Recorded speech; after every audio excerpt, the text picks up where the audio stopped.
Deus seja louvado. Vamos para a parte 11 de nossa série de mensagens e o título de nossa mensagem hoje é Buscando a Deus na certeza de seu amor.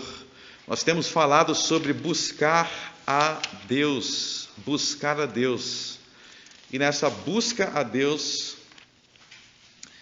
tem uma coisa que não pode faltar, a certeza de seu amor. Se vocês não tiverem a certeza do amor de Deus, não vai haver busca nenhuma.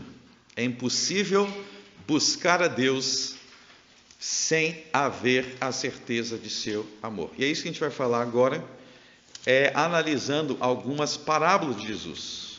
No capítulo 15, Jesus contou algumas parábolas que falam sobre isso. Lucas capítulo 15. Vamos ler o capítulo inteiro, ok? E chegavam-se a ele todos os publicanos e pecadores para o ouvir. E os fariseus e os escribas murmuravam, dizendo: Este recebe pecadores e come com eles.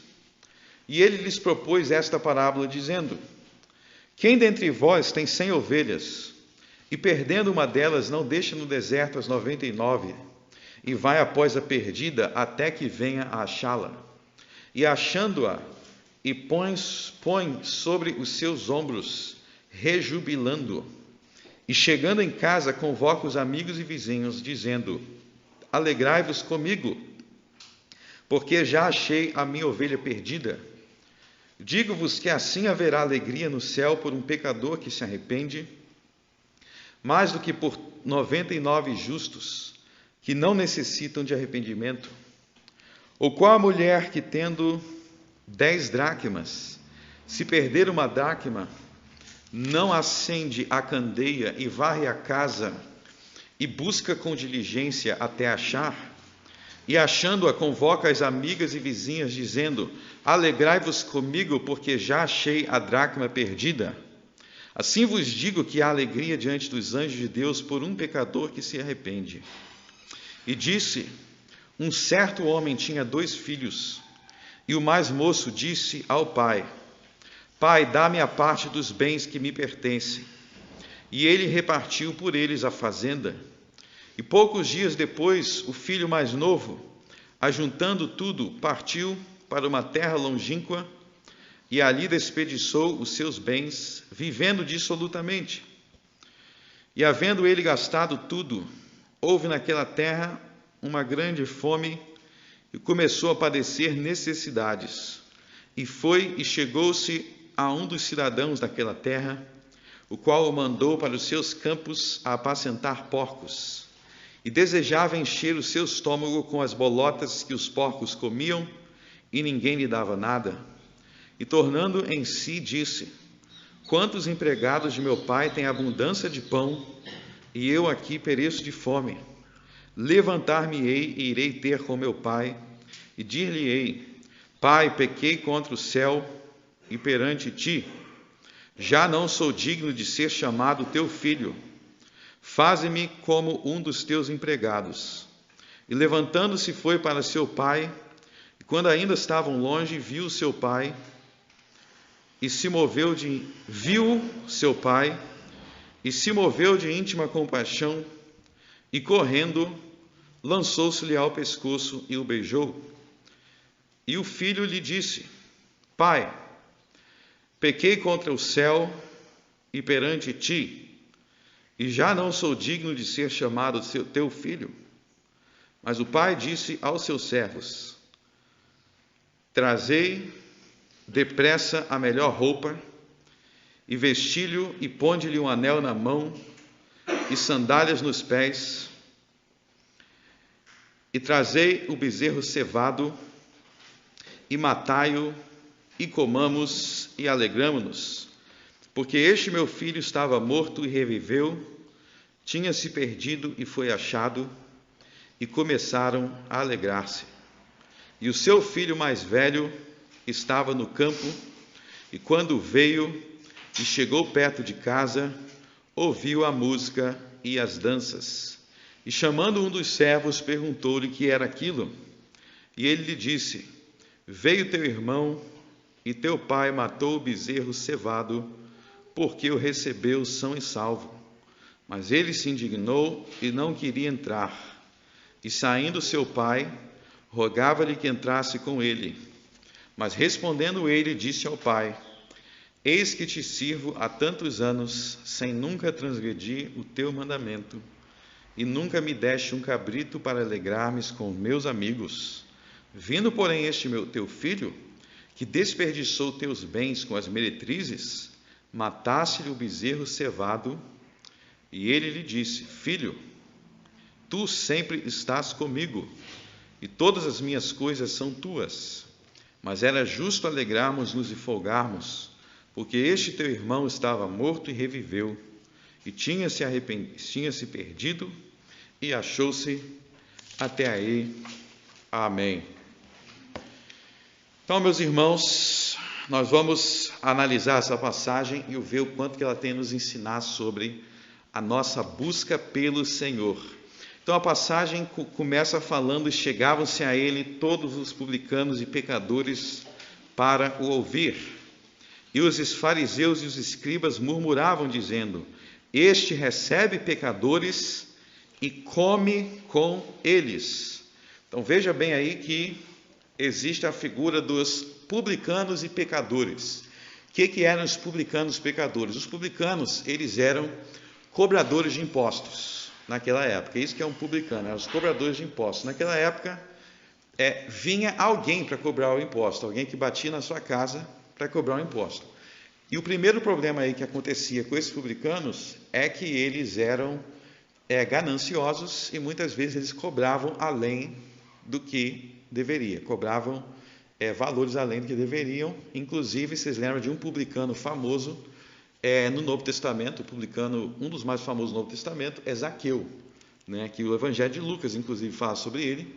E quando ele se converte, ele reconhece que ele tinha roubado, ele reconhece que ele tinha extorquido dinheiro que não era dele, que ele usava da autoridade dele para poder extorquir, né? Inclusive ele fala: vou devolver, vou dar aos pobres. Ele faz esse voto. Por quê? Porque ele tinha uma vida de ladrão, mas não era um ladrão, como a gente diz hoje, com autoridade governamental. Então a figura do publicano, ela era muito odiada por isso, porque eles abusavam da autoridade deles para extorquir as pessoas. E também eles viviam uma vida desregrada, uma vida muito devassa.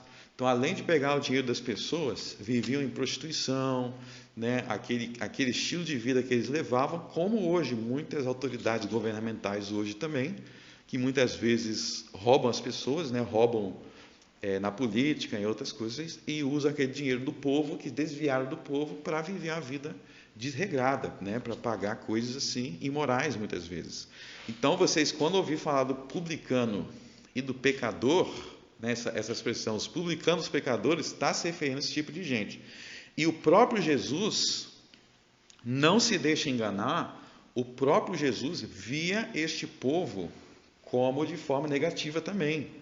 Jesus não via que eles eram bonzinhos. Tanto que, em várias passagens, Jesus usa a figura do publicano para se referir como se fosse alguém baixo da sociedade.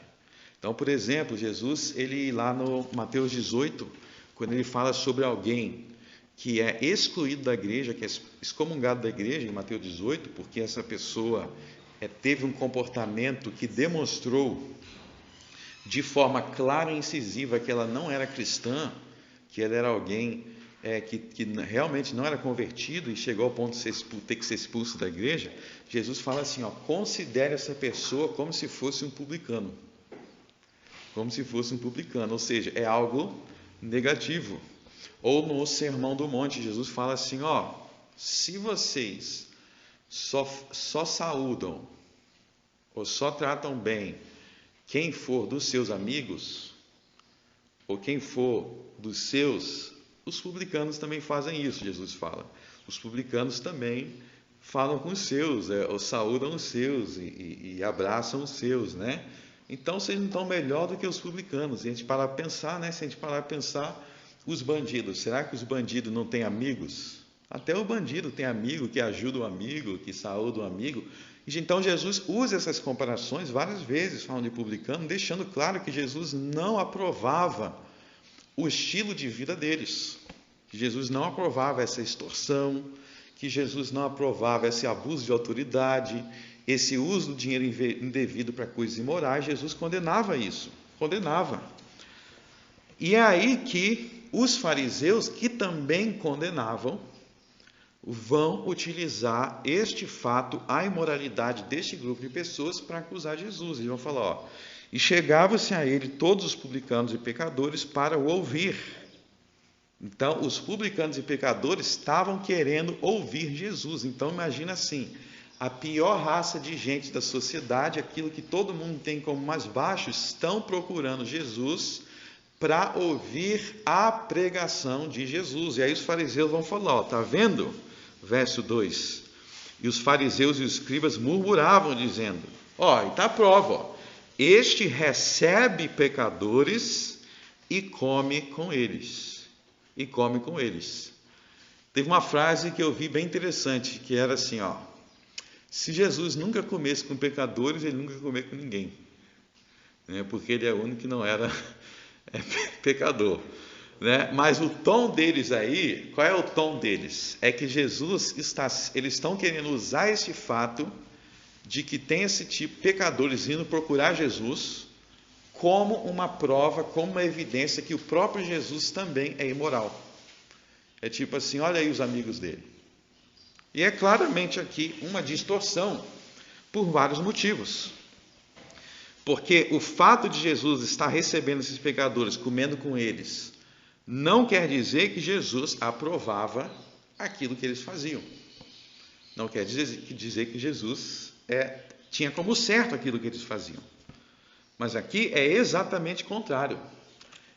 Exatamente por Jesus não aprovar o estilo de vida que eles levavam, que Jesus estava interessado em levar a salvação para eles. Porque se Jesus aprovasse o estilo de vida que eles levavam, então não precisa de salvação.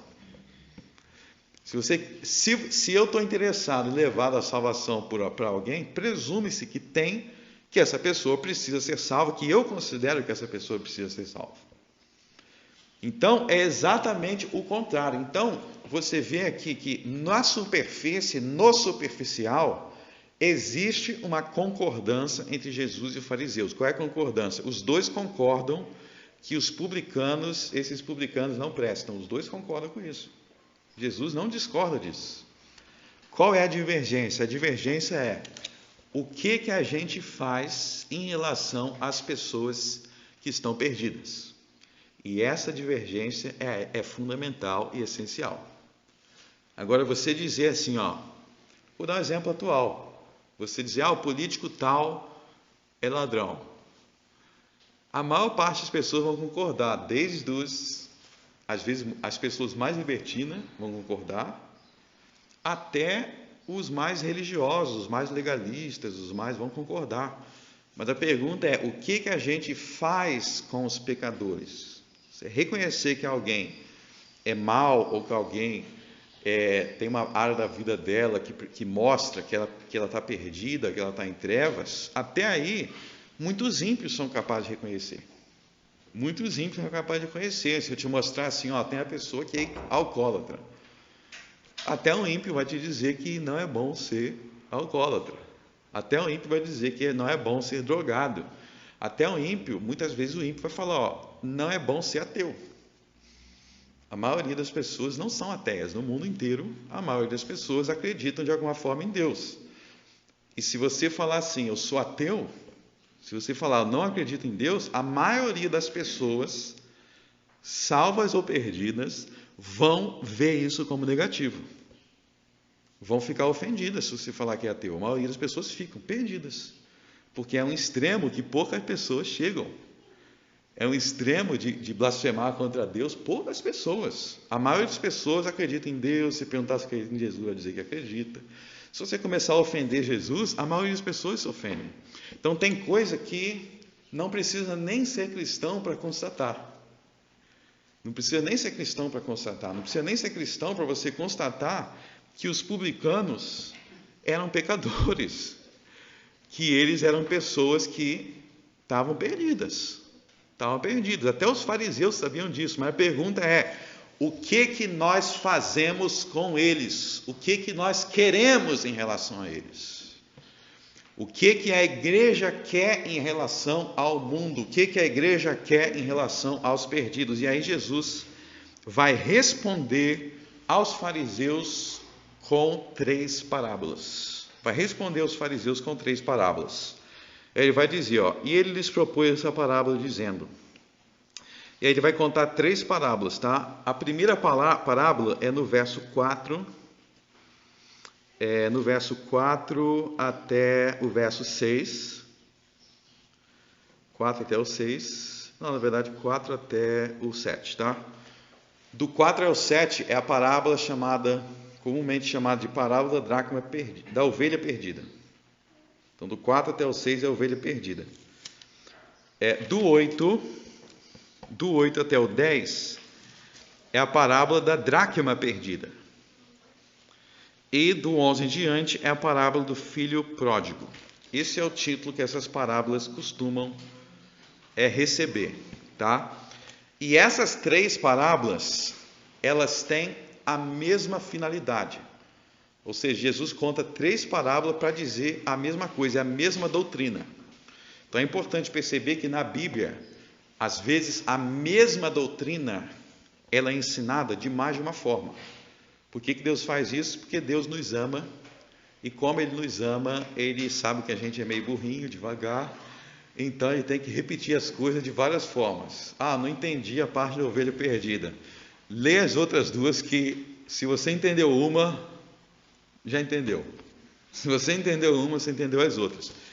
Inclusive, é por isso que a gente pode dizer que todas as doutrinas de Cristo estão contidas nos 39 livros do Velho Testamento. Tudo que Jesus ensinou está contido nos 39 livros do Velho Testamento. Você vai perguntar assim, mas o Novo Testamento diz outras coisas. Na verdade, o Novo Testamento apresenta as mesmas doutrinas de outras formas, mas são as mesmas doutrinas. Por exemplo, se você lê João e lê Mateus, não apresenta a crucificação de Jesus ou a ressurreição de Jesus exatamente da mesma forma. Mas é a mesma doutrina da crucificação e ressurreição de Jesus, que já estava no Velho Testamento, que Jesus ia morrer e ressuscitar. Então a Bíblia vai apresentando as mesmas coisas de várias maneiras, para a gente que é devagar começar a captar a mensagem. É misericórdia, é amor, é compaixão de Deus por nós. Então nós vamos ver essas 3 parábolas que são a resposta de Jesus à reclamação dos fariseus. Qual é a reclamação dos fariseus mesmos? Você não pode interagir, você não pode se aproximar dos pecadores dessa forma que você está interagindo com eles. Primeira parábola, verso 4. Que homem dentre vós, tendo 100 ovelhas, perdendo uma delas, não deixa no deserto as 99 e vai após a perdida até que venha achá-la? Então aí ele vai falar sobre 100 ovelhas, tem uma que está perdida. Preste atenção, parábola é algo que você tem que refletir. E uma coisa interessante que Jesus fala em outros lugares sobre parábolas, é que as parábolas, além de trazer instruções para nós, que somos discípulos de Jesus, elas confundem os ímpios. Tem alguns lugares, por exemplo, Mateus 13, que Jesus fala sobre essa função da parábola de confundir. Como assim função da parábola de confundir? É muito simples. A parábola ela é edificante para quem está prestando atenção, para quem está buscando. Se você estiver buscando, você vai pensar no que está sendo dito. Se você for alguém com má vontade, sabe que é alguém com má vontade de ouvir? Tipo os fariseus. Aí você não vai nem refletir direito no que Jesus está falando, você não vai entender. Você não vai entender a moral da história. Então, parábola tem que meditar, tem que refletir. Então, se ele contou a parábola para os fariseus, diante dessas circunstâncias, se esse é o contexto, em cada uma das parábolas, a gente tem que analisar o que tem a ver esses elementos da parábola, essas partes da parábola, com o que Jesus está querendo explicar. Aí vamos lá. A primeira aí deixou as 99 ovelhas e foi buscar uma. Deixou as 99 e foi buscar uma.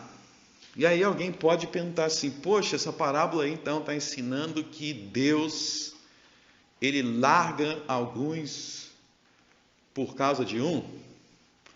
E aí a gente tem que se perguntar, quem é essas 99? E quem é esta uma ovelha perdida? É uma pergunta importante a se fazer. Olha só o que ele diz no verso 7. Digo-vos que assim haverá alegria no céu por um pecador que se arrepende, mais do que por 99 justos que não necessitam de arrependimento. E aí surge a pergunta, por 99 justos que não precisam de arrependimento, quem é que não precisa de arrependimento? Quem é que é tão justo que não precisa se arrepender?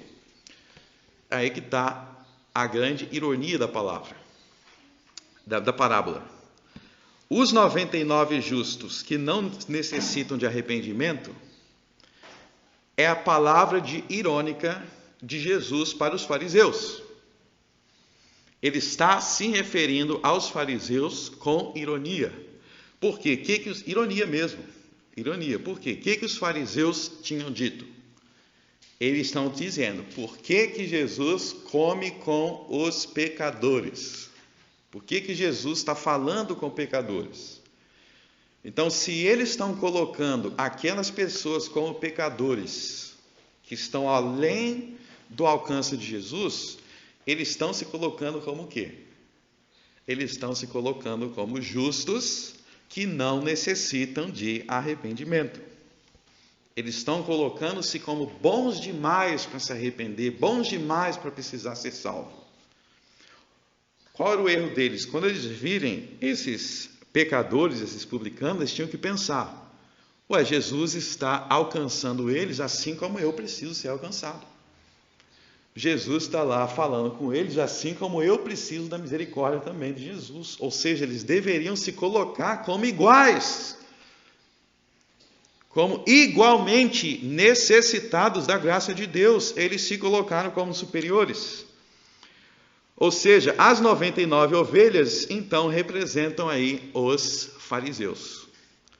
E se vocês acham que Jesus não utilizava de ironia, você está precisando ler mais os 4 evangelhos. Vocês estão precisando ler mais os 4 evangelhos. Então, Jesus fala assim, tem as 99 que são tão boas que não precisam de arrependimento. São tão boas que não precisam de graça, tá? São tão justas que não precisam de Deus. É como ele fala lá, né? Ele fala assim, eu vim para os doentes. Então, se vocês estão dizendo que vocês são muito saudáveis, vocês não precisam de mim. Vocês não precisam de mim. Ironia, né? Vocês são muito sãos, né? Então, olha só o perigo de nós assumirmos uma posição que nenhum ser humano pode assumir. É uma posição de negar a necessidade da graça de Deus, a misericórdia de Deus para todos os homens, e nos colocarmos em um patamar em que nós não precisamos dessa graça. Então aí nós desvendamos a identidade das 99. Então as 99 aí são os fariseus e por extensão todos que pensam como eles, e essa uma ovelha seria o publicano arrependido. Então, além de vocês entenderem agora os personagens, vê que essa ênfase no 1. Essa ênfase no 1. Por exemplo, o verso 7. Digo-vos que assim haverá alegria no céu por um pecador que se arrepende, publicanos, pecadores, mais do que 99 fariseus que estão acima da necessidade da graça de Deus. Então, esse 1 está dando também uma ideia de proporção. Jesus está falando que Deus se alegra mais por causa de uma pessoa, se essa uma pessoa for genuinamente arrependida. Não importa o que ela fez, se esse arrependimento for real, verdadeiro, genuíno, Deus se alegra mais do que 99 fariseus. Pode ter 99, pode ter 100, pode ter 1000, não alegra a Deus. E aí veja a ideia da alegria de Deus. É algo que Jesus enfatiza em todas as 3 parábolas. A alegria de Deus. Deus se alegra com os homens. É importante ver isso. Deus se alegra com os homens e homens que nem sequer merecem. Deus se alegra com os homens sem que eles mereçam, porque apesar de não merecer, eles se arrependeram.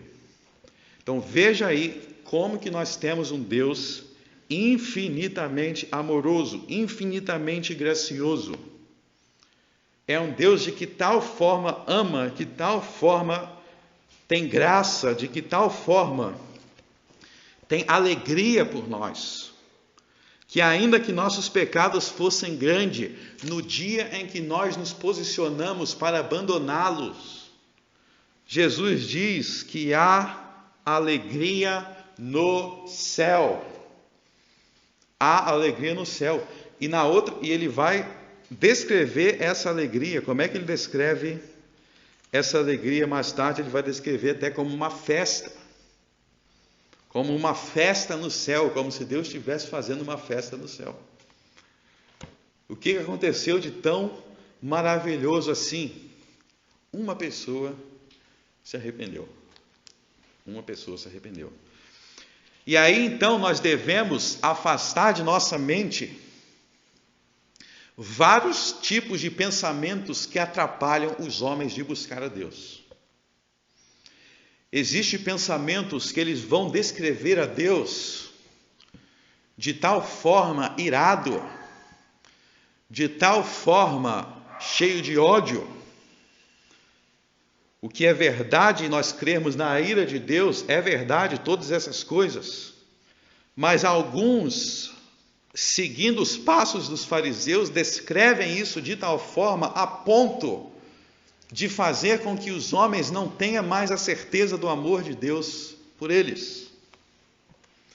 Ao ponto de negar a verdade de que Deus é quem está atrás das ovelhas. Veja, meus irmãos, que o ponto aqui principal de Jesus não é a ovelha, em primeiro lugar, buscando a Deus, mas o ponto aqui é Deus buscando a ovelha, Cristo buscando a ovelha.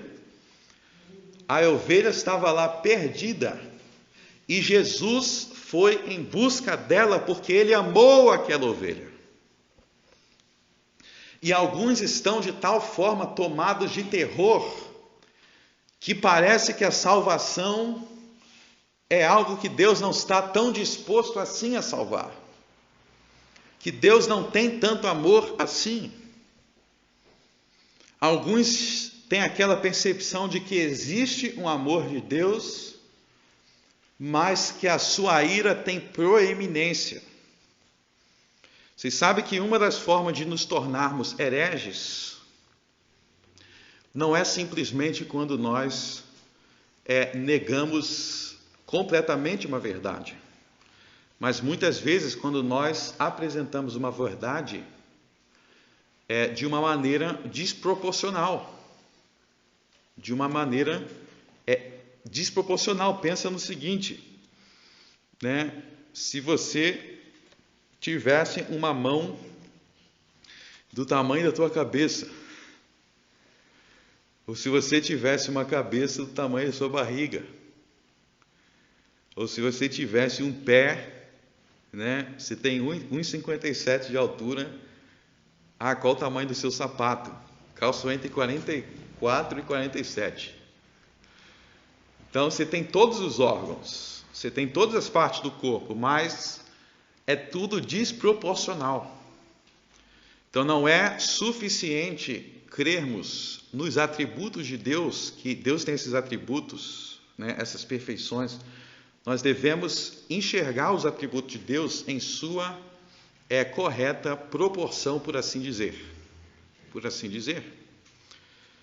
Então nós devemos crer e nós devemos enfatizar como Deus, tanto no Velho e no Novo Testamento, enfatiza o seu desejo, a sua busca para salvar os homens. E por isso os homens que são objetos da salvação de Deus não podem ter os seus próprios pecados como uma barreira para o amor de Deus. Veja que o grande foco de Jesus aqui na resposta é que os meus pecados não são uma barreira para o amor de Deus, porque se fosse, Jesus não estaria falando com o publicano e com o pecador. Você veja que essa é a doutrina dos fariseus. O que Jesus disse lá no Mateus capítulo 16? Acautelai-vos da doutrina do fermento dos fariseus. E aqui vocês acabaram de ver uma das doutrinas e ensino dos fariseus. É a percepção de que o amor de Deus, a misericórdia de Deus, o desejo de salvar os homens é condicionado pelo grau de santidade que esses homens têm. E por que que isto é uma barreira para a salvação? Vamos falar agora sobre essa barreira no que se refere ao homem que precisa ser salvo. Vocês sabem que a salvação ela é por meio da fé. A salvação é por Cristo, por meio da fé. Mas não é possível haver fé sem haver o amor de Deus. Por quê? Vamos fazer uma analogia humana aqui, ó. Se eu falar assim para você, fique tranquilo que eu vou te ajudar com tal coisa. Você está precisando de, sei lá, um dinheiro. Eu falo assim, ó, fique tranquilo que eu vou te emprestar até semana que vem, você me paga. Está tranquilo. Para você aceitar, você tem que, em alguma medida, confiar que eu vou fazer. Porque se você não confiar que eu vou fazer, você vai estar colocando em risco algo que você precisa pagar. Se eu falar para você, ó, vem na minha casa tal hora, você tem que confiar que eu vou estar lá. Se você não confiar que eu vou estar lá na casa na hora que eu combinei, você nem vai, né? Você está indo confiando que eu vou cumprir o compromisso de encontrar com vocês. Então, para que o homem possa ter fé em Deus, de que Deus será compassivo com ele, é preciso que exista anteriormente uma demonstração de amor de Deus por ele. Porque se não houver uma garantia de que Deus nos ama, não tem base para nós confiarmos no amor dele. Não tem base para invocarmos o nome do Senhor.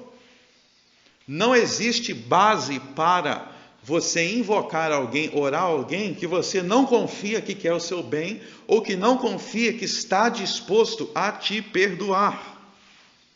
Que você não confia que está disposto a te ajudar. Ou seja, a doutrina dos fariseus minava a certeza do amor de Deus pelos homens, colocava em dúvida um ponto de interrogação no amor de Deus pelos homens, e ao colocar em dúvida a certeza do amor de Deus pelos homens, não havia base para que esses publicanos então buscassem a Deus, para que eles fossem salvos. Então, toda a doutrina que coloca um ponto de interrogação no interesse de Deus em salvar os homens, elas dificultam a salvação de acontecer, porque não existe fé onde antes disso não existe amor. A gente pode ver isso como uma situação de fofoca. Imagine que o teu pai quer te ajudar. O teu pai quer te ajudar, ele te ama. Se você tiver a certeza do amor dele, você vai aceitar a ajuda dele, mas se tiver um monte de pessoas ao seu redor, colocando coisas no seu ouvido contra o seu pai, você não vai buscar a ajuda dele. Porque já ficou em dúvida se ele realmente quer o meu bem. Então, uma das coisas mais importantes para você conseguir buscar a Deus é implantar no seu coração a certeza do amor de Deus pelos perdidos. E Jesus enfatiza isso falando alegria. Eu pergunto, meus irmãos, quando foi a última vez que você teve a certeza, a consciência de que Deus se alegra por você. Que você é uma razão de Deus se alegrar, que você é uma razão de Deus fazer festa. Tem muita gente que tem aquela percepção assim como Deus me atura. Deus me atura e o pensamento de Deus comigo é só: eu aguento essa pessoa aí e não faz mais nada que obrigação. Não, a visão bíblica para o pecador não é eu aturo esse pecador, mas eu me alegro nele,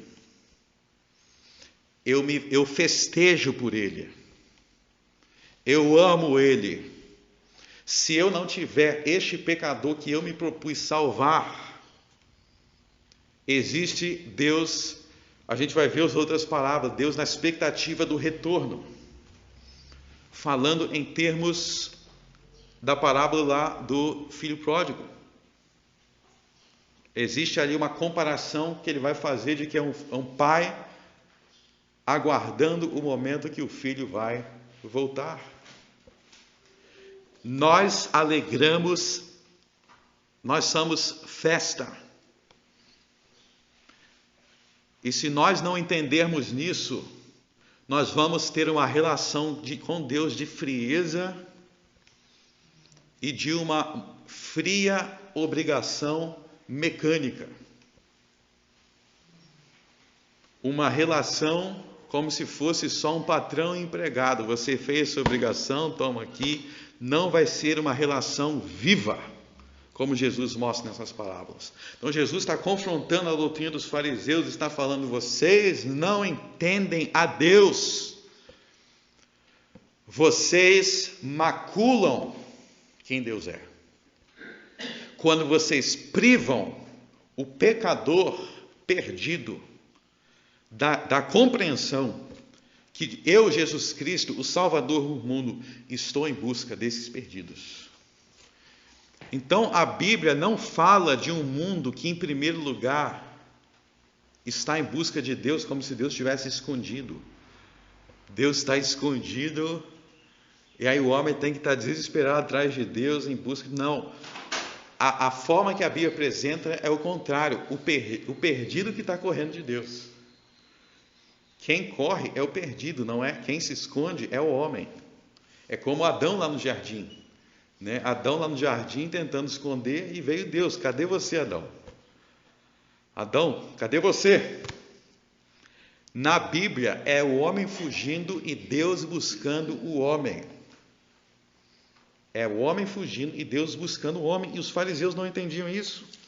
E aí Jesus vai contar outra parábola no verso 8, né? O qual a mulher que tendo 10 dracmas, se perder uma dracma, não acende a candeia e varre a casa e busca com diligência até achar. E achando-a, convoca amigas e vizinhas, dizendo: alegrai-vos comigo, porque já achei a dracma perdida.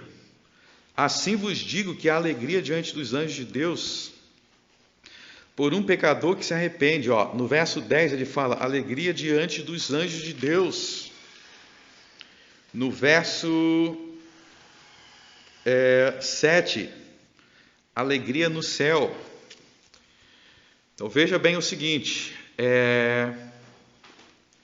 veja que aqui dracma, tá? A palavra dracma se refere a um dinheiro da época. Então hoje em dia a gente tem, né, o real, moeda, dólar, né? Dracma, pense no dinheiro na época. Então veja que vocês estão sendo comparados, os perdidos que Deus, de quem Jesus está em busca, estão sendo comparados aqui com um dinheiro. Ou seja, algo que aquela mulher trata como tendo valor. Deixa eu te dizer, 2 tipos de pecados que existem em relação à questão do valor do homem. Tá? Em relação à questão do valor do homem. Tem 2 tipos de pecado. Infelizmente, a maioria das pessoas não seguem o que está escrito em Romanos 12. Seja a vossa moderação, conhecida por todos os homens. Então, tem aqueles que vão, ao pensar no valor do homem, vão exaltar o homem ou vai exaltar a si mesmo acima do que convém. E aí entra Romanos 12, não pense de si mesmo acima do que convém. Então sabe aquela pessoa, e a gente viu que os fariseus, né, que se via acima de todo mundo. Então, isso é que a Bíblia chama de arrogância, altivez, né? É quando você se coloca, muitos até como um Deus, né? Parece um Deus, tamanha a forma que se exalta. Porém, tem outro lado da moeda, que é quando o valor do homem ele é rebaixado. E isso também é contra a Bíblia. Tem muita gente que vai só por um dos dois extremos. Ou quer exaltar demais, aí exalta demais, está errado, porque só quem tem que ser exaltado é Deus. Só que tem outros que vão rebaixar, porque às vezes quer combater quem está exaltando, e aí vai rebaixar. Só que a Bíblia ensina que o homem tem valor.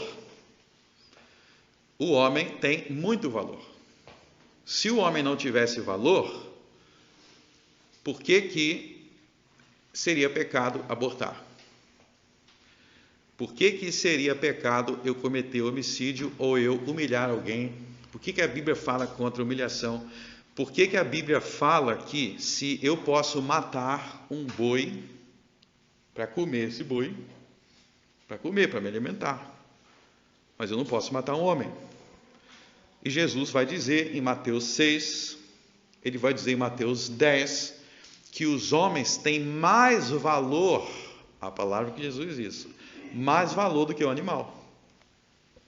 Por isso que você pode matar um homem, quer dizer, vocês não vão corta e coloca na internet, né?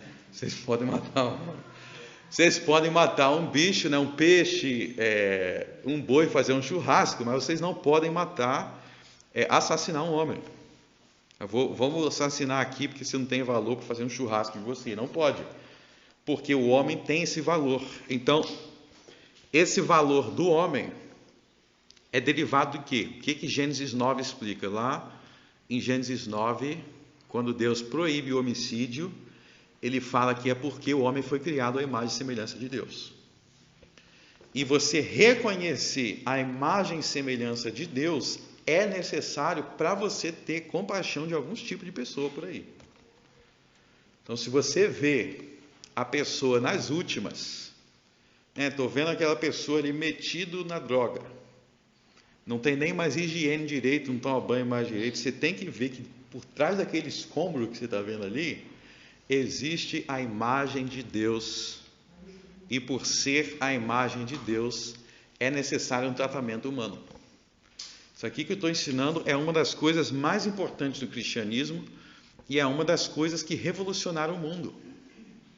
Muitas grandes mudanças que ocorreram ao longo da história é a gente reconhecer que todos os seres humanos que existem, independente da nação, do povo que habitam, pode ser um povo completamente subdesenvolvido, que vive uma realidade que a gente não entende como é que vive daquela forma. Aqui no Brasil tem muito assim, né?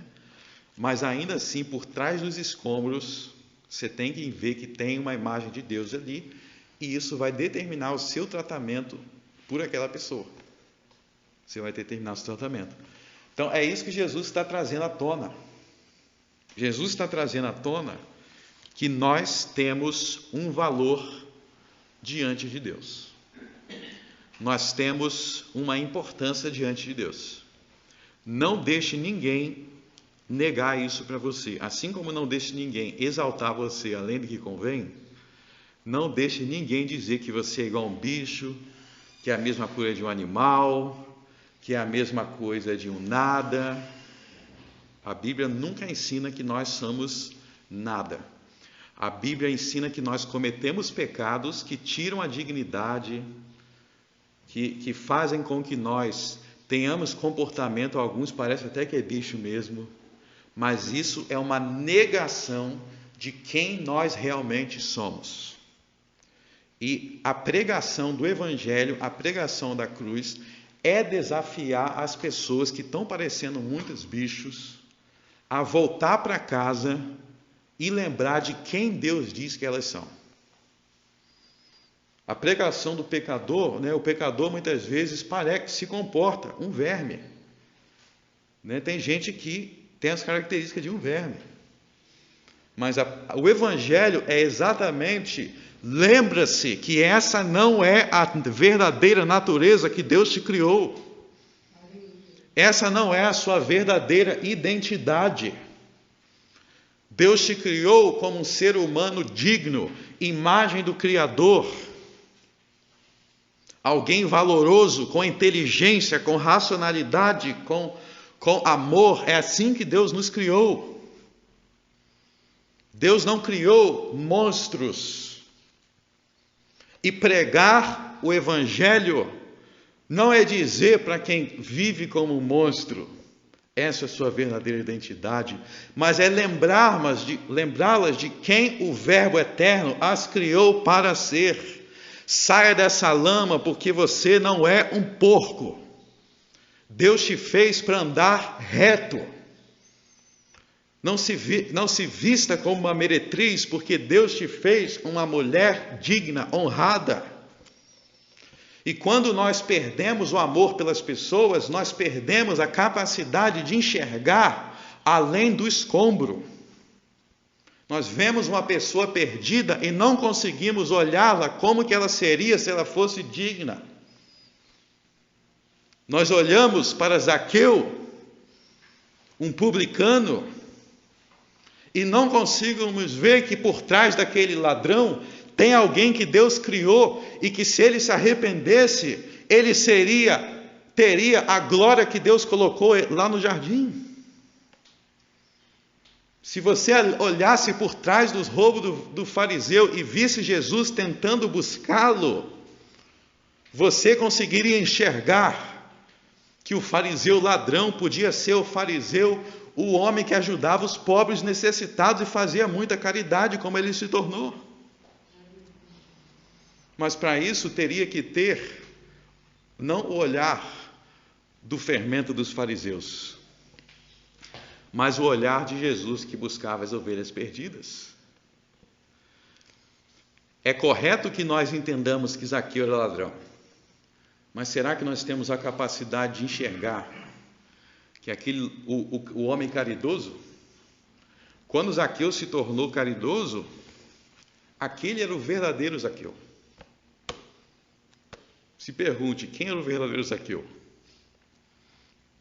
É igual se perguntar, qual é a verdadeira Ferrari? É aquela quando depois de um acidente ou é antes do acidente? O pecado é uma mancha na identidade do homem, mas não é a identidade do homem original. O verdadeiro homem não é o homem caído, o verdadeiro homem é o homem conforme Deus criou. A queda é uma corrupção da verdadeira natureza das coisas, não é as coisas em sua essência. É isso que Jesus, então, vai nos chamar a enxergar, e somente quando nós enxergamos isso que nós vamos entender por que esta mulher estava atrás da dracma perdida. Por que Jesus estava atrás da ovelha? E por que o pai estava esperando o filho pródigo? Então, a partir do verso 11, tem a parábola do filho pródigo. E aí muita gente não entende que... Tem muita gente que pensa que essa parábola aqui é sobre um filho que estava perdido. Não. Nessa parábola aqui tem 2 filhos perdidos. O problema é que um deles é o perdido dentro de casa. E esse que estava perdido dentro de casa é o fariseu. Eu vou mostrar aqui o que estava perdido de casa, o fariseu, mas vamos pensar na situação do outro. Olha só, verso 11. Um certo homem tinha 2 filhos, e o mais moço deles disse ao pai: Pai, dá-me a parte dos bens que me pertencem. E ele repartiu por eles a fazenda. E poucos dias depois, o filho mais novo, ajuntando tudo, repartiu para uma terra longínqua. E ali desperdiçou os seus bens vivendo dissolutamente. Então esse aí, ninguém tinha dúvida de que esse daí era perdido. É óbvio que ele é perdido porque ele declarou que ele não queria mais nada com o pai. Inclusive, quando ele fala assim, dá minha parte dos bens que me pertence, ele está pedindo, basicamente, me dá minha herança, então é como se você tivesse morrido. Meu pai, para mim, você morreu. Eu não tenho relação mais com você. Então, é uma ofensa grave aqui. Imagina um filho falar para você, para mim é como se você tivesse morrido. Então, isso aqui não é nem uma briga, isso aqui é um completo corte de relação, um completo corte de contatos. E aí é interessante perceber também que quando ele vai para essa terra distante, vive dissolutamente, faça uma pergunta para si mesmo: de onde surgiu esse dinheiro que serve de base para essa vida que ele está levando? É o dinheiro do pai. Perceberam isso? Essa vida dissoluta que ele estava vivendo é com o dinheiro do pai. Isso nos ensina algo importante. Por mais que os ímpios se rebelem contra Deus, por mais que os ímpios blasfemem, por mais que os ímpios se revoltem contra Deus, tudo que os ímpios têm pertence a Deus, na verdade. Então, o ímpio, ele vai blasfemar. Para blasfemar, ele tem que abrir a boca para falar. Para abrir a boca para falar, tem que ter oxigênio. De quem que vem o oxigênio? Vem de Deus. Deus mantém ele respirando. Tem uma analogia, tem um autor americano chamado Cornelius Van Til, é o nome dele. Ele fala algo muito interessante. Ele diz, para que o ímpio consiga pecar contra Deus, é como uma criança que, para bater no rosto do pai, o pai tem que colocá-la no colo. Então, a criança, ela é pequenininha. Se ele quiser a criança bater no seu rosto, você fica em pé, ela não consegue. Aí você coloca lá no seu colo, aí ela bate. Mas ela só está batendo porque você está segurando. O ímpio só pega contra Deus porque Deus permite ele pecar. Deus, ele está no mundo de Deus, ele respira o oxigênio de Deus, ele come a comida que Deus bota na mesa dele, é Deus quem abençoa ele com trabalho, é Deus quem abençoa ele com saúde. É isso que o apóstolo Paulo ensinou em Atos 17, quer dizer, Atos 14, abram em Atos 14.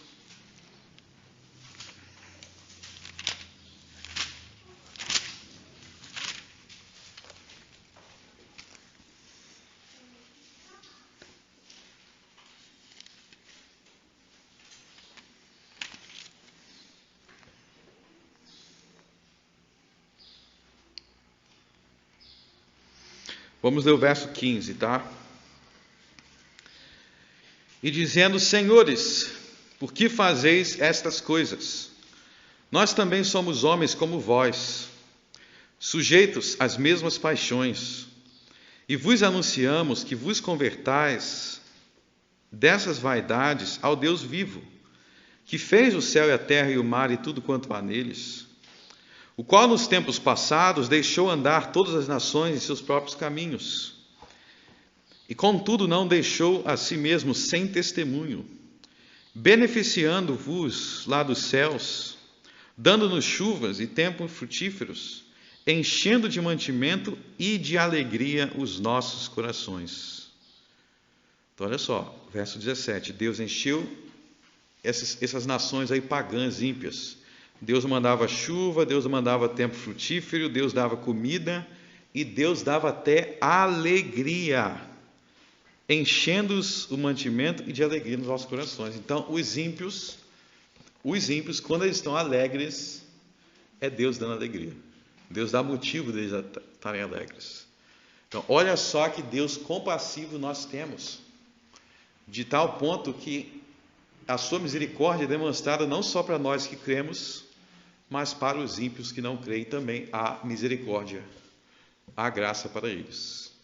Há uma graça manifesta a eles. Então, voltando a Lucas 15, vocês têm que entender que tudo que esse filho aí rebelde tinha vinha de Deus, vinha do Pai, né? Até que chega um ponto que a conta chega. Chega um ponto que a conta chega, porque você vai se rebelando demais e você vai perdendo os recursos que Deus te dá. Então Deus te dá uma família para você ser feliz. Uma família, um dos meios que Deus enche os ímpios de alegria é dando uma família, dá um filho, dá uma filha, aquele ímpio lá fica alegre com a filha, foi Deus que deu. Quando diz que o filho é um presente de Deus, ele também presenteia os ímpios, né? Então, só que chega uma hora que Deus dá essas coisas, Deus dá inteligência, Deus dá isso, dá aquilo, mas você continua na rebelião, você vai destruindo aquelas coisas que Deus deu. Vai destruindo e vai perdendo os recursos. Aí chega uma hora que a conta chega, e é o que aconteceu, e ele decidiu voltar. Mas veja, no verso 21, e o filho lhe disse: Pai, pequei contra o céu e perante ti, e já não sou digno de ser chamado teu filho. Esse verso aí mostra que aquilo que Paulo fala lá, quando Paulo fala, excede todo o entendimento. Quando Paulo fala que a paz de Deus excede todo o entendimento. O amor de Deus, a graça de Deus são coisas que excedem todo o entendimento. Ou seja, aquilo que Deus tem para nós como filhos em seu amor é muito mais do que nós podemos imaginar e entender. As bênçãos, as riquezas de Deus para nós são maiores do que você poderia pensar. Então, se você pensou que o céu vai ser assim, multiplica por 1000 como é que vai ser. Se você se arrependeu e achou que ser cristão Deus chamava assim, multiplica por 1.000.000. Deus te ama muito mais do que você é capaz de imaginar. Deus tem misericórdia por nós, muito mais do que nós somos capazes de imaginar. A sua graça é muito maior. A sua graça é abundante. E você vê aí, no verso 20. E levantando-se foi para o seu pai, e quando ainda estava longe, viu o seu pai, e se moveu de íntima compaixão, e correndo, lançando-lhe ao pescoço, e o beijou. Olha só, se moveu, viu o seu pai, aí entra o que eu estava falando da expectativa que havia no pai. Viu o seu pai, se moveu de íntima compaixão, correndo, lançando-lhe ao pescoço, o beijou.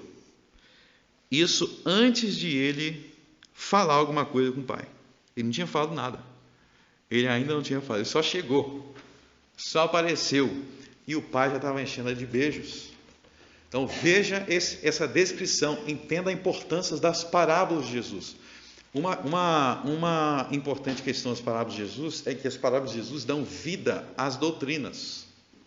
As parábolas de Jesus é como se fossem nervos, a carne, o perfume daquelas doutrinas, para que elas não fiquem frias e secas. Eu posso falar aqui, a doutrina da salvação pela graça por meio da fé. É assim que é, doutrina da salvação por graça por meio da fé.